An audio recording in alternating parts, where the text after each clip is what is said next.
todo cumulito globular que está interaccionando con nuestra galaxia deja su huella. Toda galaxia enana que está cayendo sobre nosotros también deja su huella. De forma que esta idea de que el halo de nuestra galaxia es una cosa tranquila, homogénea, isótropa es totalmente falsa. Esto nos permite comprender los movimientos orbitales de estos cúmulos globulares, de estas galaxias enanas. Y esto es una representación un poco más realista de lo que es el halo de nuestra galaxia, sembrado de estas corrientes de marea. Esto era casi a finales del siglo pasado. Ahora, gracias a Gaia, sabemos todas estas corrientes de marea que vamos a llegar a más de un centenar de ellas, porque hemos podido contar las estrellas más allá del radio de marea de estas galaxias enanas o cúmulos globulares. De forma que la visión más realista del halo de nuestra galaxia es que está lleno de espaguetis. Y son esos espaguetis que nos interesan porque nos trazan justamente las órbitas, la precesión de las órbitas alrededor del potencial de nuestra galaxia. Y eso es algo que se había predicho en las simulaciones numéricas. Esto es una interacción de una galaxia de disco con una serie de galaxias enanas que están cayendo o rozando el potencial gravitacional central. Y aquí estamos viendo los efectos de marea porque estamos calculando la interacción newtoniana entre cada una de las estrellas de las galaxias enanas con las estrellas de la galaxia central, evidentemente con materia oscura. La materia oscura que es la que permite tener justamente comprimidos o confinados todas esas partículas. Pero recordad que decía al principio, la predicción clásica de estas simulaciones es que hay cientos de galaxias, y como hemos visto cientos de corrientes de marea, necesitamos muchísimas más. Entonces la idea es ir más allá de nuestra galaxia, basta de contar estrellitas. ¿Hasta dónde podemos contar estrellitas? Bueno, pues la galaxia siguiente. Ya no hablo de las nubes de Marianas, sino de M31. Esta es la visión clásica que tenemos todos de M31. Es totalmente falsa. Está simplemente sesgada porque estamos viendo la parte de alto brillo superficial. Al final de esta charla veréis que cualquier foto que tenga un cielo negro es falsa, en el sentido que no es correcta, no describe la verdad real del cielo. Esto fue lo que hicimos también en el telescopio de Hawái. Contamos 100 millones de estrellas, hicimos la fotometría de cada una de ellas, hicimos métodos para filtrar las estrellas que estaban en primer plano del halo de nuestra galaxia y del disco de nuestra galaxia, y lo que veis que es la parte central de la galaxia de Andrómeda no tiene nada que ver con la parte exterior.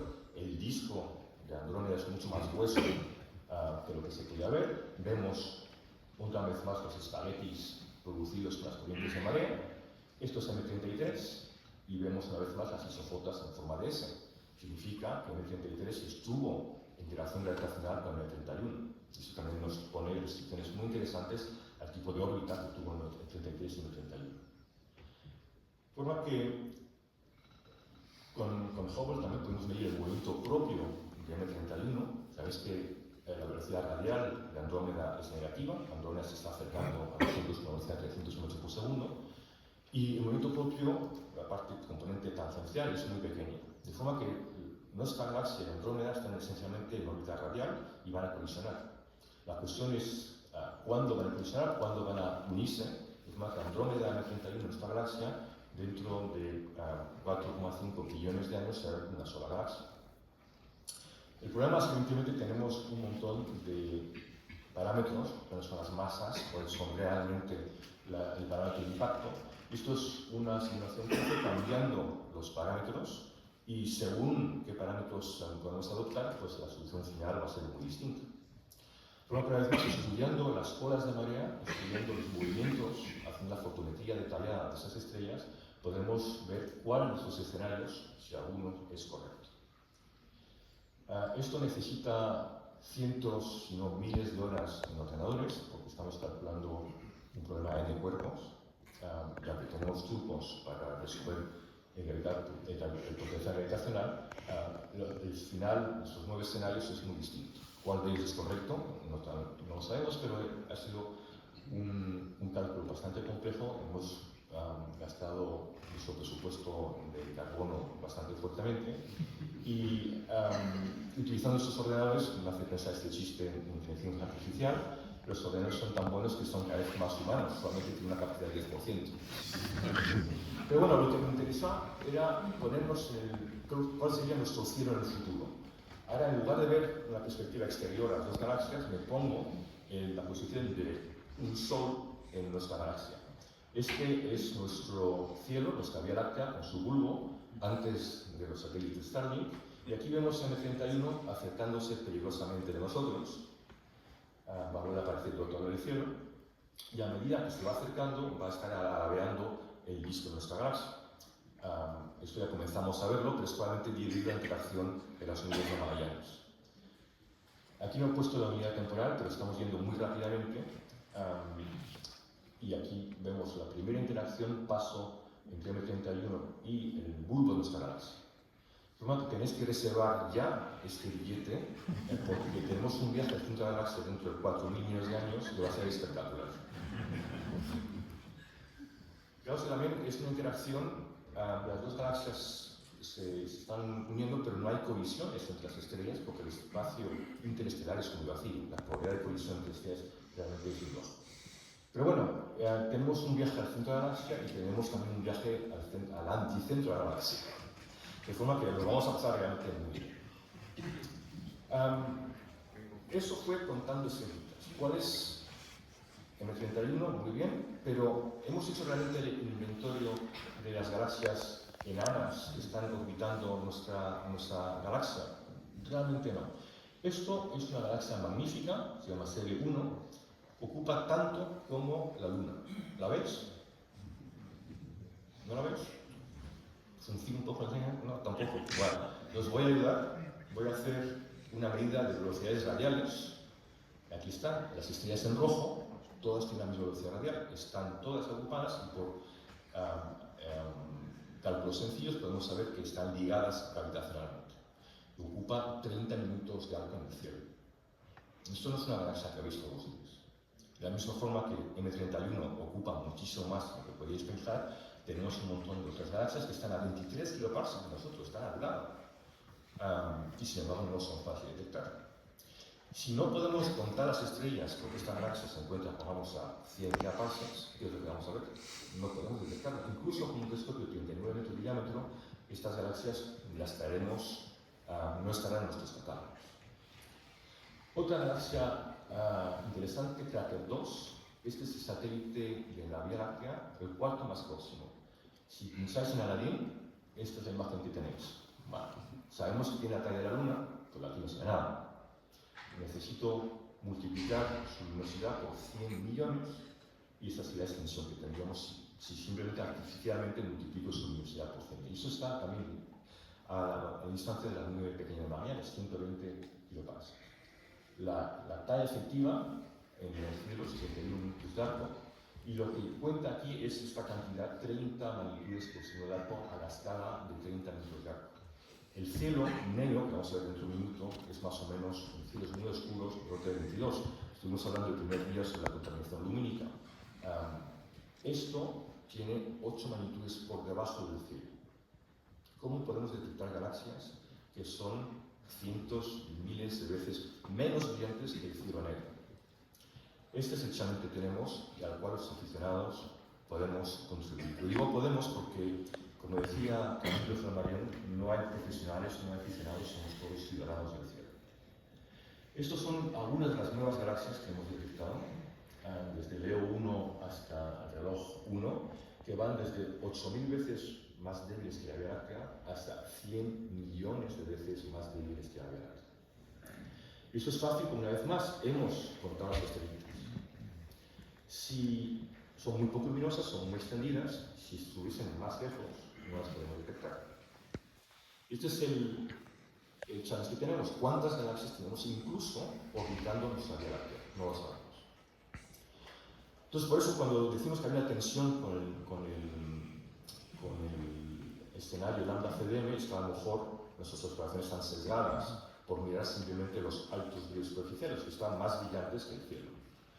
Y lo que me da la intuición de físico me dice que si miro la tasa de descubrimientos de satélites de nuestra Vía Láctea en función del tiempo, bueno, pues hasta los años 50, que teníamos las placas fotográficas en los telescopios de Schmidt, los telescopios muy abiertos, que veremos que es muy importante, pues tenemos una docena de satélites alrededor de la Vía Láctea. Gracias a Sloan, que os mostré antes, enseguida tuvimos las 25, y ahora con DECAM hay una cámara en Tololo, ya estamos del orden de 100 satélites. Si extrapolamos a todo el cielo, pues, DECAM solamente está en el hemisferio sur, si extrapolamos a todo el cielo y vamos un poco más profundamente, probablemente tengamos algo así como 500 galaxias satélite alrededor de la Vía Láctea. De forma que quizá la teoría lambda CDM es correcta, simplemente no somos capaces de detectar estas galaxias. Este es un diagrama un poco complicado, estamos buscando la magnitud absoluta de sus objetos en función de una talla típica. Como vamos a ver, las tallas de galaxias son bastante arbitrarias, hemos visto cúmulos globulares que parecían compactos y realmente son mucho más extendidos, de forma que es una forma de ver la distribución de luz y la velocidad total. Estas cruces son simplemente cúmulos globulares bastante poco luminosos, pero muy compactos, aunque como hemos visto tienen colas de mareas. Estas en azul son las galaxias del grupo local, son las galaxias satélites de la Vía Láctea y de M31, y estas rojas son las primeras que están saliendo de estos sondeos de DECA.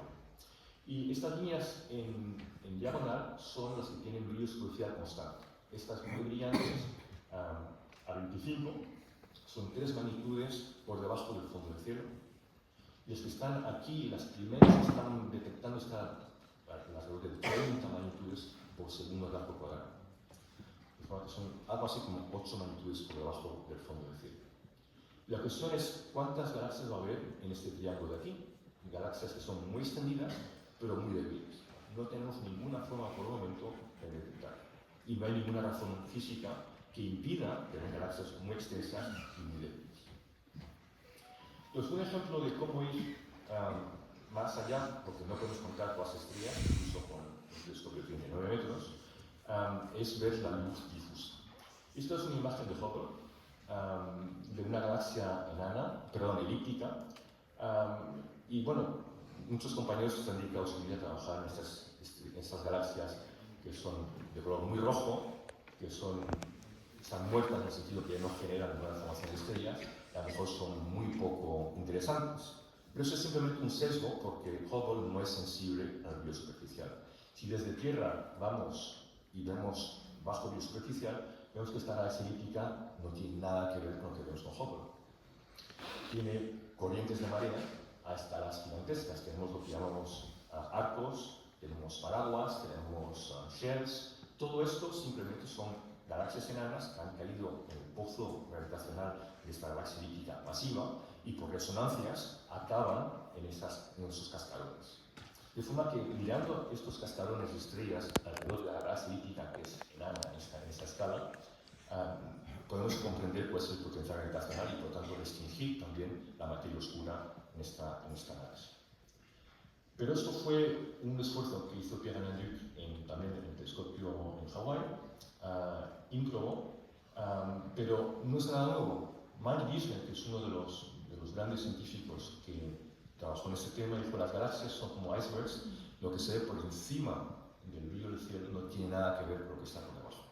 Y la analogía que utilizo como iceberg es esta de aquí. Lo que estamos viendo por encima del nivel del agua son los bariones, la materia normal que nos constituye, y por debajo, lo más difícil que estamos intentando detectar, la materia oscura y energía oscura. Entonces, ¿qué galaxias pueden estar por debajo del nivel del cielo? Bueno, pues otra forma de ver también es también contando estrellas en galaxias enanas. Estas son 2 galaxias enanitas en la periferia de M31, que estaban en parte de nuestro campo, y como veis tiene una dimensión bastante pequeñita. Realmente si comenzamos a contar el número de estrellas, la parte negra es la parte difusa, y por eso decimos que está quizá son galaxias enanas porque tienen una décima de grado en el cielo, estas 2. Pero si contamos estrellas que son los puntos rojos, vemos que el perfil sigue y no se para. Es decir, las estrellas de estas 2 galaxias que parecían enanas realmente están en el medio intergaláctico, no las galaxias que no tienen bordes. Hay estrellas de estas galaxias que están en el medio intergaláctico. Entonces, ¿cómo sabemos que están ligadas gravitacionalmente a estas galaxias? Estos es uno de los problemas que tenemos. Entonces, ¿cuántas galaxias hay en el universo local en esta esquina de aquí? No lo sabemos. es una cuestión totalmente abierta. Y aquí es donde los instrumentos reflexionados pueden intervenir. ¿Por qué? Porque hasta ahora, desde el tiempo de Galileo, lo que hemos hecho ha sido maximizar la superficie de colección de fotones, el diámetro al cuadrado. ¿Por qué? Porque queremos ir a los flujos más bajos posibles, contar estrellas de nuestro halo las más débiles posibles, por debajo de las estrellas M. Pero el flujo es para objetos puntuales, no resueltos. Pues estrellas, pues en galaxias muy distantes, está muy bien. Y eso es lo que ha dirigido estos proyectos faraónicos de grandes telescopios. Pero el desvío superficial, como hemos visto, es dividido por el ángulo sólido. Y entonces lo que queremos maximizar ya no es el diámetro al cuadrado, sino el cociente focal al cuadrado. De forma que ópticas rápidas, con un cociente entre focal y diámetro lo más pequeñas posibles, son las más sensibles al bajo desvío superficial. De forma que small is beautiful. O sea, vamos a hacer con pequeños telescopios de óptica rápida cosas que los telescopios profesionales no pueden hacer, porque no están diseñados para eso. Entonces, telescopios rápidos son la clave en este tema. No solamente es eso, no basta con tener un teleobjetivo abierto hacia 2,8. Es un poco más complicado que eso, pero ese es el challenge que tenemos. Si vemos el cielo a magnitudes de 25, pues estamos viendo lo que os contaba antes, las galaxias ya no tienen bordes. Cuando bajamos a algo así como 29,5, el cielo está lleno de fotones, por todos lados. ¿Por qué aparecen las imágenes con un cielo negro? Porque realmente estáis cortando el cielo a un nivel demasiado alto, para que parezca negro y bonito. Pero realmente esta es la imagen del cielo, hay fotones por todos lados. Por favor, no tiréis esos fotones a la basura. Ha sido muy difícil de capturar, y con las experiencias que hacemos hay que analizarlo. Esto se ha hecho con un telescopio de lo más clásico que hay, un Schmidt, un telescopio clásico, gran campo, con una óptica rápida, y está limitado por varios errores sistemáticos. Primero, el cielo es variable. Tenemos emisión por aerosoles, tenemos emisión Rayleigh, tenemos nubes, y hace que el nivel del cielo que queremos sustraer pues realmente es variable tanto espacialmente como temporalmente. Entonces tenemos que estar monitoreando el cielo de forma continua. Segundo problema es que hay luz difusa. Por ejemplo, ahora mismo, si esto fuese un CCD, todas estas luces que nos vienen por aquí estarían fastidiándonos. El CCD está recibiendo luz difusa que no tiene nada que ver con el objeto que estamos observando. Por tanto, la parte de baffle es fundamental, recibir solamente los fotones del objeto que nos interesa y no de la contaminación alrededor. La clave está también en los flats. ¿Cómo nuestro sistema instrumental recibe esos fotones? ¿Con qué eficiencia? Es posible que este compañero Chris Mijos aquí haya sustraído demasiado el cielo y parece más negro, en cambio aquí no lo ha sustraído bastante y parece más brillante. Entonces la calidad del flat es esencial y eso es lo que es también difícil con telescopios aficionados. Y luego estos puntos negros que veis aquí son estrellas que he quitado porque la respuesta instrumental, la PSF, como la luz de una estrella no resuelta llega a nuestro detector, en ópticas perfectas serían prácticamente puntuales, pero las ópticas no son perfectas y por tanto la PSF es extendida. Y evidentemente podéis ver que cuanto más extendida es la PSF, peor va a ser, porque más grandes serán los círculos negros y no podremos ver dónde están las galaxias, las estrellas de las galaxias. Por lo que el cielo parecía negro en las imágenes de Hubble, pero no es lo suficientemente oscuro para nosotros. Y además, como decía, es variable espacialmente y en el tiempo. Estos son espectros tomados en tiempo real, en Paranal, y están todas las líneas de oxígeno, de agua y demás, molestándonos en la parte roja del espectro. La parte azul, evidentemente, dependerá de la cantidad de ozono que pueda haber. De forma que este es el tiempo real, y tenemos que luchar contra eso. Y tenemos que estar midiendo cosas que son 1.000.000 de veces más débiles que este espectro. La calidad de los flats. Estos son flats que tienen una variación de 1%. Nos podríamos contentar muchísimo. 1% es maravilloso. Bueno, pues que 1% se traduce en 27 magnitudes por segundo raco cuadrado. Es 5 magnitudes por debajo del cielo. Bien, pero nosotros queremos ir a 30. Tenemos a 32. necesitamos una caída de diafragma que sea por lo menos 2 órdenes de magnitud por debajo, 0,01%. Entonces, es muy difícil hacerlo con instrumentación normal, haría falta otros métodos que luego contaré, pero es lo que podéis obtener fácilmente, con mucho cuidado, si llegáis al 1% de precisión. Llegar por debajo al 19% va a ser más difícil, pero también se puede conseguir. Otro efecto, la PSF. ¿Qué instrumento utilizar? Bueno, pues eso es una comparación una vez más de la escala elíptica SC 74, donde habíamos visto estos cascarones producidos por los efectos de marea. Esto es telescopio, pues eso, al menos de una hora, en el filtro G, esto es lo que obtengo. Y es catastrófico porque mirad la PSF de esa estrella. Esto es un aficionado búlgaro con su telescopio de 20 centímetros, evidentemente en el filtro Luminance pasó 21 horas, pero yo prefiero hacer la fotometría con su imagen que con el telescopio profesional, porque la PSF de esas estrellas, como podéis ver aquí, es mucho más compacta que la del telescopio profesional. ¿Por qué? Porque en el telescopio profesional hemos que utilizar muchas lentes para tener un corrector en el foco, y la interacción de los rayos de luz dentro de las lentes hace que haya difusión, y esta difusión envía los fotones no en el eje óptico, sino fuera del eje. Y por lo tanto es muy difícil, cuando tengo que hacer la fotometría de cuánto brilla este cascarón, utilizar una PSF que es tan grande como el cascarón que estoy viendo. De forma que prefiero trabajar con la imagen del aficionado. Por eso, otra cuestión es cómo caracterizar este perfil de brillo de esas estrellas brillantes que tenéis en vuestras imágenes. En general, las evitáis. Para hacer este tipo de cinta tenéis que medir la PSF incluso de estrellas brillantes, incluso saturadas, y luego podemos en el café contar cómo hacer esos procedimientos. Es un poco delicado. En general, cuando hacéis fotometría de estos campos, queréis hacer fotometría de estrellas.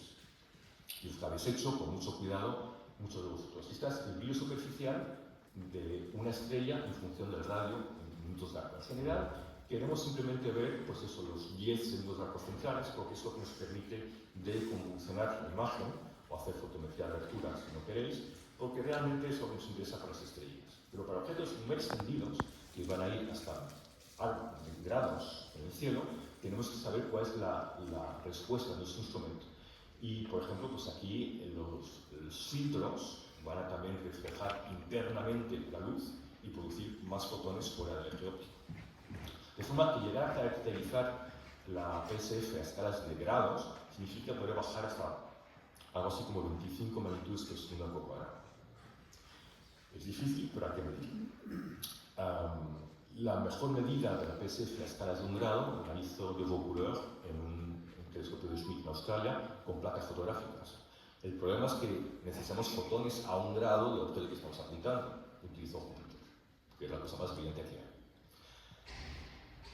El segundo punto es que las ópticas son muy complejas. Lo que queremos nosotros es ver galaxias así difusas, pequeñitas, eso es con Hubble, pero ¿qué es lo que hay aquí? ¿Es una nueva galaxia? No. Son objetos fantasmas, producidos por las reflexiones internas dentro de la cámara ACS del Hubble. Bueno, pues estas imágenes fantasmas son más brillantes que las galaxias que representan. De forma que la calidad óptica, con el mínimo número de elementos posibles, es fundamental. Y si utilizáis teleobjetivos, son maravillosos. Estos, por ejemplo, de Canon, tienen 17 elementos para llegar a una calidad magnífica con una gran rapidez. Y espero que Antonio Solar esté aquí, si lo conoces de memoria. Pero, ¿qué ocurre cuando estamos viendo objetos brillantes? Pues aquí tenemos un ghost muy brillante, pero aquí tenemos otro un poco menos brillante. Pero como estamos yendo al límite de brillo superficial, esto es lo que nos va a molestar. Por lo tanto, Canon o los demás Nikon de turno hacen ópticas maravillosas para fotografías terrestres. Para astrofotografía de bajo brillo superficial queremos minimizar el número de elementos ópticos. Incluso minimizando todos esos elementos ópticos, hagamos un telescopio lo más sencillo posible. Esta es la PSF, una vez más a escalas de decenas de metros de arco. Tenemos que bajar 20 magnitudes por segundo arco cuadrado, es decir, 8 órdenes de magnitud. Bueno, pues esta es la PSF. Si tuviésemos una óptica perfecta, sería la figura de difracción, pero, como veis, hay una ala que es mucho más extensa que la caída que podemos esperar, porque tenemos la difusión por las ópticas, por los filtros, los correctores focales. Luego tenemos otro factor en Tierra, que es la difusión de las moléculas. El cielo es azul por difusión Rayleigh de la luz del Sol, pero por la noche las moléculas siguen ahí. También está haciendo difusión Rayleigh. No es azul el cielo por la noche porque no tenemos el Sol, pero sí tienen las estrellas. Cada una de las estrellas va a hacer una pequeña difusión Rayleigh en el cielo y eso va a producir también una ala más extendida. Y luego al final del todo, a las grandes escalas, lo que realmente importa es el polvo que se deposita en vuestras superficies ópticas. De forma que tenéis que limpiar vuestros objetivos o vuestros espejos, porque si no, cada granito de polvo que se encuentra en la superficie va a difundir la luz no hacia el eje óptico, sino hacia fuera. De forma que la limpieza de estas ópticas es todo un problema que tenemos. Y luego también os contaré al final que estamos haciendo cúpulas con presión positiva para evitar que las partículas de polvo entren dentro de la cúpula y nos molesten en las ópticas. Entonces, todos estos factores eran conocidos, pero no realmente apreciados. Y el verdadero pionero en este tema, utilizando instrumentos de aficionados porque son más adecuados que los instrumentos profesionales, ha sido David Martínez Delgado, que ha estado en Canarias, ha estado en Granada, ha estado en Ceuta, y ha sido realmente el pionero mundial, aquí no solamente en España, sino a nivel mundial, de intentar detectar estas corrientes de marea que no podemos resolver en estrellas, sino que es luz difusa, con instrumentos de aficionado. Y eso, por ejemplo, pues serán 11 horas en un telescopio de 50 centímetros en California. Ese es el problema, pasar 11 horas sobre un objeto. ¿Quién tiene la paciencia para hacer eso? Los profesionales no tenemos tiempo y nos dan tiempo para eso. Pero gracias a estas colaboraciones, pues David ha encontrado un montón de streams de marea o estructuras. Por ejemplo, esto una vez detectado con un telescopio aficionado fue a Subaru, el telescopio japonés en Hawái, y este parábolas que se ve aquí fue producido por probablemente esta galaxia enana, es decir, lo que queda de la galaxia después de haber sido destrozada por fuerzas de marea por esta galaxia. Y David ha seguido trabajando con aficionados, igual 15 horas de exposición con este arco que luego podemos intentar reproducir con simulaciones en cuerpos. Y David está llevando una colaboración PROAM con muchísimos profesionales y también me refiero a él, si queréis hacerle preguntas a él directamente, os podrá aconsejar casi mejor que yo. Estas cosas son de interés porque podemos ver la interacción aquí entre dos galaxias aparentemente son elípticas, de discos, sin ninguna estructura espiral, y aunque van lentamente, la aceleración en el campo gravitacional va a hacer que tengan más estructuras, no solamente bolas de marea, sino se van a transformar morfológicamente. Vamos a ver que dos galaxias elípticas se van a transformar en galaxias espirales, y al revés, podemos tener galaxias espirales que se van a unir y formar galaxias elípticas. De forma que el tipo morfológico de las galaxias es algo transiente. No es porque ahora tengamos una galaxia elíptica que lo va a ser en el futuro o que lo fue en el pasado. Esto es lo que queremos restringir con estas colas de marea e interacciones entre galaxias. Bueno, pues no podemos utilizar los telescopios profesionales. ¿Qué hacemos los profesionales? Pues imitar, copiar a los aficionados. Y esta fue la idea de mi compañero Paul Abraham en Toronto, con Peter Van Dokkum en Yale. Bueno, pues cogieron teleobjetivos Canon, los que utilizáis para hacer telefotografía, abiertos a 2,8 y los pusieron en este dispositivo. ¿Por qué? Porque de esta forma podían maximizar el tiempo de exposición por telescopio. Tenemos 6 telescopios apuntando a la misma región del cielo y multiplicamos por 6 el tiempo de exposición. También podemos hacer un campo más grande, es el otro proyecto que estoy involucrado. Pero con este instrumento totalmente anodino,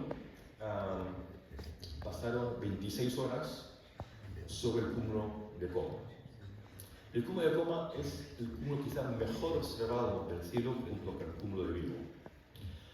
Tenemos más o menos 200, 300 galaxias catalogadas en ese cúmulo, que es muy rico. Bueno, pues haciendo este diagrama de dimensión, estas galaxias se encuentran todas en cúmulo, dimensión en kiloparsecs, en función del brillo superficial central, pues aquí tenemos todas las galaxias clásicas del Sol. Aquí tenemos las enanas, evidentemente más compactas y menos brillantes, y la gran sorpresa fue encontrar 47 galaxias, así en rojo, que son tan grandes como la dimensión de nuestra Vía Láctea. Y esas galaxias no estaban en nuestro catálogo.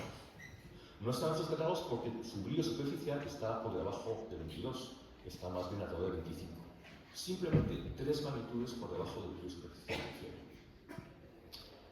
Eso fue un descubrimiento inmenso, sorprendió a todo el mundo, pero quizá justamente a estas son las galaxias que están faltando. Luego, reanalizando imágenes más profundas de Stone, Jim Coda volvió a ver las imágenes, las trató muchísimo, con mucho más cuidado de lo que se hace de costumbre, y descubrió casi 1000 nuevas galaxias que no estaban en nuestros catálogos del cúmulo de Coma.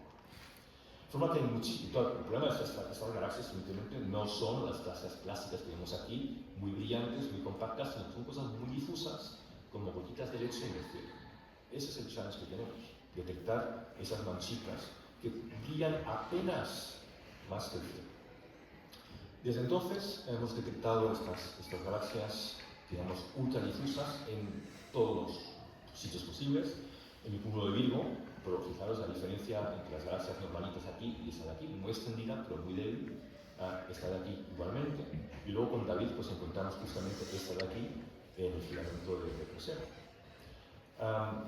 Eso es un tipo de galaxia que no está en la clasificación de Hubble. Hubble no fue bastante profundo en brillo superficial. De forma que si ahora cogemos las galaxias de distintos tipos morfológicos y las ponemos todas a la misma distancia, podemos comparar las dimensiones. Esto hace que esta barrita de aquí es 1 kiloparsec. Hemos puesto todas las galaxias estas que están a distintas distancias, las ponemos a la misma distancia, pues hemos visto más la visión clásica de M31 y hemos visto que es falsa. La galaxia del sombrero, que también tiene un halo muy difuso, M82 con su explosión de Star Wars, o la hemos visto en M33, aunque ahí no se ven las soportas en forma de. Y tenemos galaxias enanas, puesto que estamos poniéndolas todas a la misma distancia, pues comparamos NGC 205 frente a M31 o M32, o incluso Formas, otra galaxita. Bueno, pues estas nuevas galaxias ultradifusas son así grandes, pero así difusas. Entonces, ¿cuántas de esas galaxias en el cielo? No lo sabemos. Necesitamos instrumentos para ello y no los tenemos. Y no va a ser con el LT, no va a ser con el telescopio Hubble que vamos a detectar. Entonces, estas son las imágenes más profundas que hizo un aficionado, Bob Olsen, 150 horas. En este campo, la mayoría de las galaxias no están en nuestros catálogos. Están en blanco, pero todas que son en rojo, estas de aquí, están aquí, todas estas son nuevos descubrimientos. El challenge es tener un telescopio y dedicarle 150 horas al mismo sitio. ¿Quién tendrá la paciencia? Bueno, si tenéis la paciencia, haréis descubrimientos y nos fastidiaréis porque nuestros catálogos no están completos. Hay muchos challenges, no os quiero tampoco decir, pero esta es una imagen típica del cielo cuando vais a bajo brillo superficial. El cielo ya no es negro, está lleno, algunos dirían porquerías, pero no, estas porquerías son las que nos interesan a nosotros. La mayoría de esta emisión que veis en color marrón, realmente son granos de polvo del medio interestelar de nuestra galaxia que tienen el mal gusto de enviar fotones hacia nosotros, que están haciendo difusión de la luz.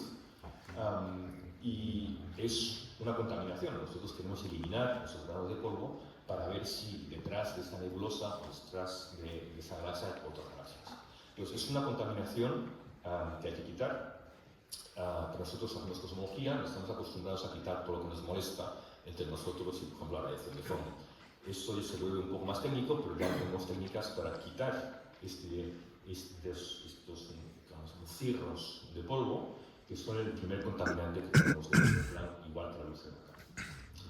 Las Pléyades. Bueno, espero que ahora sabéis que esta foto de las Pléyades es falsa, porque el cielo es negro. Está mal. Estas son las verdaderas Pléyades. Hay pocos sitios negros. Está lleno de luz por todos lados. Es no solamente la luz difusa del gas alrededor de las estrellas masivas de las Pléyades, sino también las partículas de polvo que están difundiendo la luz de las Pléyades o del medio interestelar hacia nosotros.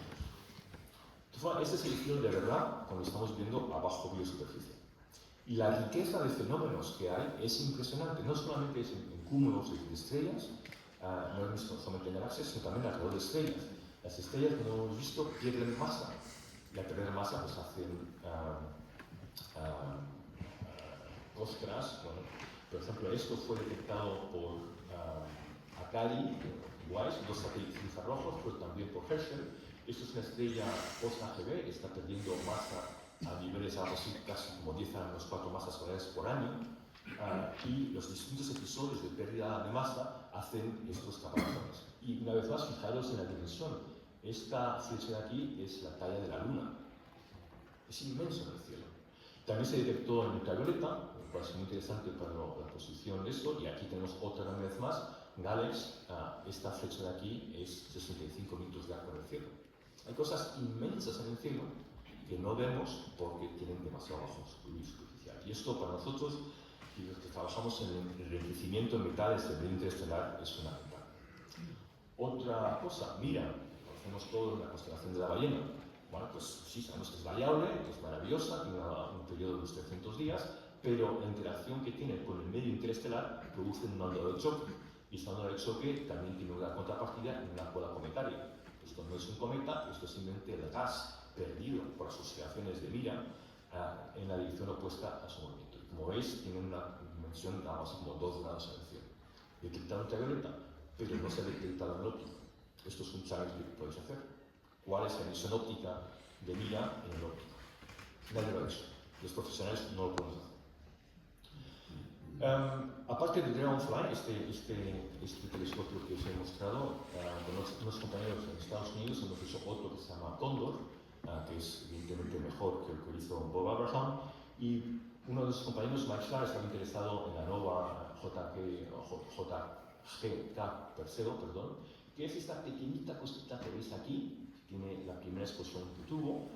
Esto es un zoom, y cuando estamos viendo la emisión nos dimos cuenta que tenía esta emisión en forma de sacacorchos, lo cual significa que esta nova aquí es como una emisión que veis un poco mejor, donde he quitado las estrellas para ver únicamente la emisión difusa. De forma que esta nova periódica, cuando perdió estos episodios de masa, está en un efecto de precesión, y esto es lo que hace que tengamos este efecto de sacacorchos. Entonces, eso nos implica cuál es el periodo de precesión. Lo podemos comparar al periodo de la binaria, al periodo de rotación en la blanca. Hay una cantidad de física impresionante, y esto es una combinación de 3 filtros Sloan, y luego estamos haciendo en comparación con los otros de la competición en bandas estrechas, H-alfa, oxígeno 3, N2, azufre 2, etc. Pero eso también lo estamos haciendo a algunos aficionados a la ciencia. Por ejemplo, esto es Fiober, otro aficionado, con su 135 abierto a F2.8, pasó 28 horas en H-alfa, alrededor de M31.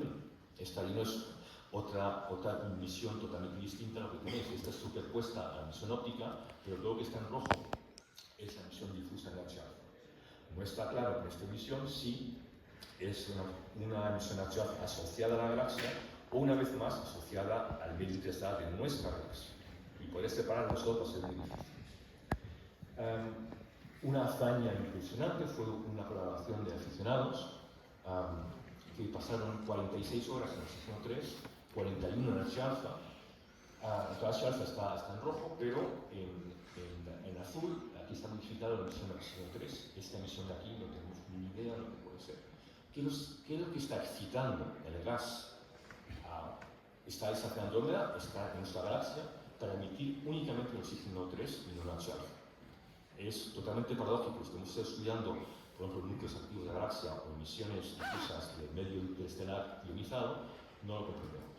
Si hacemos un zoom aquí, también tenemos una zona azul que es el representante del oxígeno 3, pero como es, hacemos pues, muy bien el campo de 3 grados, y los píxeles, falta el M, son de 2 segundos de arco. La talla del píxel realmente no importa tanto, porque estamos viendo cosas muy extendidas. No queremos resolver para nada, queremos ver cosas extendidas. Y esta es la emisión que se ve aquí, esta es en rojo las regiones H2, es decir, zonas de hidrógeno ionizado por estrellas masivas que envían fotones ionizantes. Y aquí, esta parte en azul, no sabemos qué es lo que puede producir. Es un descubrimiento de aficionados, pero, una vez más, pasando 20 horas con filtro con ese telescopio totalmente conocido. Otro objeto, esta vez en nuestro sistema solar, en nuestra galaxia, nuestro supernova. Esto ocupa 6 veces la talla de la luna en el cielo. Tenéis que pasar 63 horas por filtro. Pero esto es la física que necesitamos hacer para comprender la interacción de las explosiones de supernovas con el medio interestelar. Otras cosas más interesantes, hablando de explosiones supernovas. Bueno, pues muchas de las supernovas o bursts de rayos gamma son huérfanos. ¿En qué sentido? Cuando se detectan estas supernovas de tipo 2P, están a 8 kiloparsecs de la galaxia huésped, en principio. Bueno, si hacéis un cálculo sencillo de cuánto tiempo tarda una estrella en hacer 8 kiloparsecs, sabiendo que estas son estrellas masivas, esta supernova no puede explotar ahí. No ha tenido tiempo de ir tan lejos, ha tenido que morirse antes. Y sin embargo lo vemos. Bueno, lo que ocurre es que realmente, si miramos profundamente, tenemos una galaxia de bajo brillo superficial y alrededor del rol de rayos gamma o de la supernova. Y no es esta galaxia de aquí la que hospeda esta explosión. Eso es muy interesante porque significa que también nos hace restricciones sobre cómo la formación estelar tuvo lugar en estas galaxias de bajo brillo superficial. Aquí tenemos otro ejemplo de 28 kiloparsecs de la galaxia que aparentemente es la huésped de esta supernova, de tipo 1b, y realmente cuando vamos más lejos es una galaxia de bajo brillo superficial. Esto es un cúmulo de galaxias observado por James Webb. Hay un teorema en relatividad general que nos dice que el brillo superficial es conservado cuando hay efecto oriente gravitacional, y es por eso por lo cual podemos ver estos arcos de galaxias que están detrás del cúmulo de galaxias y que son deformados por el potencial gravitacional que está curvando el espacio-tiempo. Esa deformación del espacio-tiempo nos permite medir la masa del cúmulo de galaxias. Pero justamente como el brillo superficial es conservado, si pudiésemos ir a más bajo brillo superficial, podríamos ver las imágenes de las galaxias que están detrás del cúmulo aún más extendidas. Y como vimos antes, las galaxias no tienen bordes. De forma que si vemos algo así como esta galaxia de aquí, totalmente deformada cerca de esta galaxia, si tuviéramos imágenes de más bajo brillo superficial, cosa que Webb no puede hacer, tendremos más restricciones al potencial de materia oscura de esa galaxia. Como veis, hemos ido desde el brillo interestelar hasta los cúmulos de galaxias. ¿Qué es lo que nos queda? Pues el cielo negro. Como ya veis, esta imagen del Webb es muy bonita, es espectacular, pero el cielo es negro. Han sustraído demasiado el cielo. El cielo no es negro. Pero eso nos recuerda al trabajo de Olbers. ¿El cielo es negro o es brillante? ¿A qué quedamos? Bueno, eso sería una charla toda entera, entonces, sin ningún ánimo de publicidad, os refiero a este artículo que publicamos en esta página web, la conversación, ¿por qué es oscura? Simplemente para celebrar la paradoja de Olbers, que no está. Esto lo hemos escrito una serie de compañeros distribuidos en todo el planeta. Entonces, ¿cuál es el futuro de este tema? Bueno, pues Dragonfly, nuestros competidores en Toronto y Yale, están haciendo este elemento, ya tienen dos como este, y están poniendo un grism para hacer espectroscopía al mismo tiempo. Creo que fue ayer, el compañero que explicó Marcot, un proyecto en Calar Alto magnífico, pero más bien dedicado a eventos transientes. Para ello, pues, no hace falta maximizar el brillo superficial, al contrario, son fuentes puntuales, por lo tanto, lo que cuenta es el gran campo. Aquí lo que nos interesa no es tanto el gran campo, sino también la sensibilidad al brillo superficial. Entonces, estos compañeros que están en Nuevo México tienen más millones de dólares que nosotros, pero nosotros somos más astutos porque hemos pensado que instalándolo a 5.200 metros de altitud en Atacama, vamos a luchar contra la difusión Rayleigh, que es la que nos hace que parte de la PSF sea más extendida que a 1.200 metros de altitud, como están los competidores. Luego están los compañeros coreanos que han hecho una copia del diseño óptico con espejos freeform, pero ellos lo han instalado en Corea y Corea no es el mejor sitio para observar, pero tienen planes para hacerlo en la Antártida. Y luego Lee Spiegler está haciendo un poco lo mismo en Australia, pero tiene muchísimos problemas. De forma que nuestra colaboración Condor, entre Stony Brook, el Museo de Ciencia Natural de Nueva York y el Observatorio de París, vamos a tener los mismos instrumentos, tanto en Nuevo México como en Chile, y podemos cubrir con el mismo instrumental todo el cielo. Vamos a tener bandas de filtros luminance, evidentemente, filtros estrechos de tipo slot y también filtros muy estrechos para hacer líneas en piso. A pesar de esto, los aficionados podemos hacer muchísimas cosas porque el cielo queda por descubrir a estos niveles. ¿Qué fueron los consejos? Una vez más, también me puedo referir a David Delgado, si queréis hablar con él. Hay dos cosas claves. Una es el sitio observación debe ser muy oscuro. La contaminación lumínica, como hemos visto en los primeros días, es esencial, pero el SIM no es importante. No importa, porque un SIM de 2 segundos de arco, da igual, vais a estar sampleando cosas que tienen minutos de arco en el cielo. Decenas de minutos de arco. Por tanto, la resolución espacial realmente no cuenta. Píxeles pequeños no tienen ningún interés, tendréis luego que sumar píxeles y píxeles para subir el brillo superficial. La clave está en tener una óptica rápida, un cociente focal sobre diámetro la más corta posible, con el mínimo número de elementos. De ahí que los teleobjetivos sean una buena cosa si no sean demasiado complicados. O espejos con el mínimo número de superficies. El gran campo es fundamental porque tenéis que medir el brillo superficial en los bordes, de forma que la talla de píxeles más con sí no son importantes. Los factores críticos son los siguientes. Primero es el buffer. Tenéis que tener un buffer lo más largo posible para evitar que esta luz difusa os entre en el CCD o en el CMOS. En cuanto tengáis una estrella un poco brillante, incluso a 5 grados, va a encontrar su camino hasta vuestro detector. El buffer, cuanto más largo, mejor. La PSF es un poco más complicada, es difícil de medir. Hay combinación de estrellas brillantes y estrellas poco brillantes. Las brillantes para ver qué pasa en las alas, las poco brillantes para ver qué pasa en el corazón.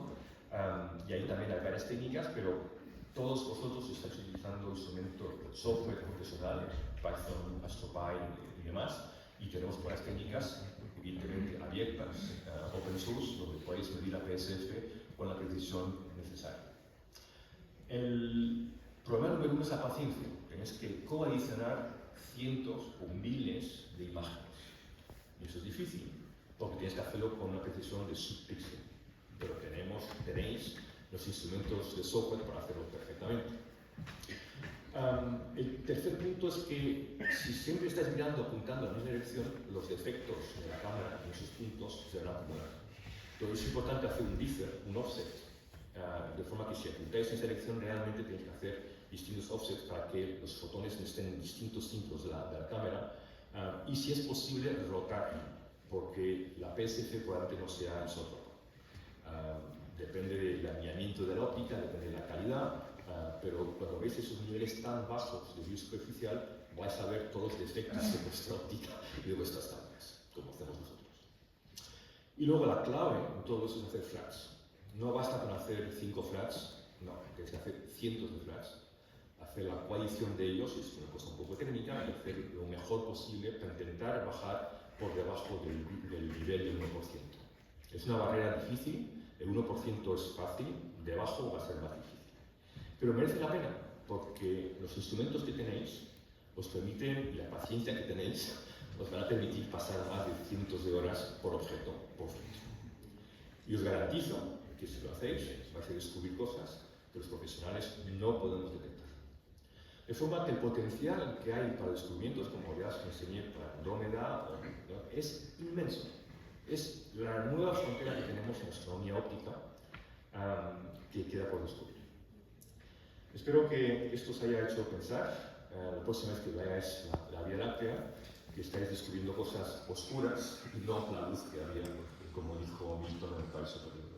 Muchas gracias.